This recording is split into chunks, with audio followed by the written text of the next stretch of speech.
நமது நபி ஸல்லல்லாஹு அலைஹி வஸல்லம் அவர்கள் ரபியுல் அவ்வல் மாதத்தில் தான் ஹிஜ்ரத் செய்தார்கள்.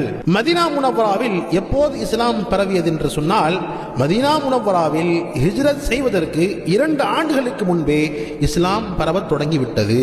ஹிஜ்ரத் செய்யும் பொழுது நபிகள் நாயகம் ஸல்லல்லாஹு அலைஹி வஸல்லம் அவர்களுடன் ஹஜ்ரத் அபூபக்கர் சித்திக் ரலியல்லாஹு தஆலா அன்ஹு அவர்கள் இருந்தார்கள். நமது நபி ஸல்லல்லாஹு அலைஹி வஸல்லம் அவர்கள் மதீனாவில் நுழைந்த நாள் ஜும்ஆவுடைய நாள். நமது நபி ஸல்லல்லாஹு அலைஹி வஸல்லம் அவர்கள் மதீனா நகரில் முதலில் ஹஜ்ரத் அபு அய்யூப் அன்சாரி ரலியல்லாஹு அன்ஹு அவர்களுடைய வீட்டில் நுழைந்தார்கள். நமது நபி ஸல்லல்லாஹு அலைஹி வஸல்லம் அவர்கள் மதீனா நகரில் நுழைந்தவுடன் ஒரு பள்ளிவாசலை கட்டினார்கள்.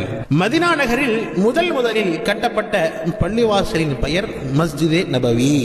மக்காவிலிருந்து மதீனா முனவ்வராவிற்கு ஹிஜ்ரத் செய்து வந்த சஹாபாக்களுக்கு முஹாஜிரீன்கள் என்று சொல்லப்படும். மதீனா முனவ்வராவில் முஹாஜிரின் சஹாபாக்களுக்கு உதவி செய்த சஹாபாக்களுக்கு அன்சார்கள் என்று சொல்லப்படும்.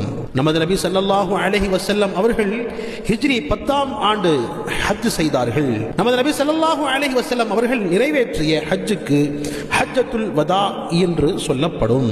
ஸல்லல்லாஹு அலா முஹம்மத் ஸல்லல்லாஹு அலைஹி வஸல்லம், ஸல்லல்லாஹு அலா முஹம்மத் ஸல்லல்லாஹு அலைஹி வஸல்லம், ஸல்லல்லாஹு அலா முஹம்மத் யா ரப்பி ஸல்லி அலைஹி வஸல்லிம்.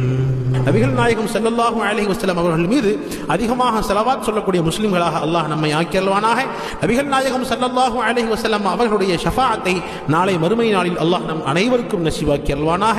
நபிகள் நாயகம் ஸல்லல்லாஹு அலைஹி வஸல்லம் அவர்களோடு நாளை மறுமையில் உயர்தரமான சுரகமான ஜன்னத்துல் ஃபிர்தௌஸில் நபிகள் நாயகம் ஸல்லல்லாஹு அலைஹி வஸல்லம் அவர்களோடு வசிக்கும் பாக்கியம் அல்லாஹ் நம் அனைவருக்கும் தந்து அருள்வானாக. ஆமீன். Latest updates, do subscribe our channel, hit the bell icon so that you won't miss any videos.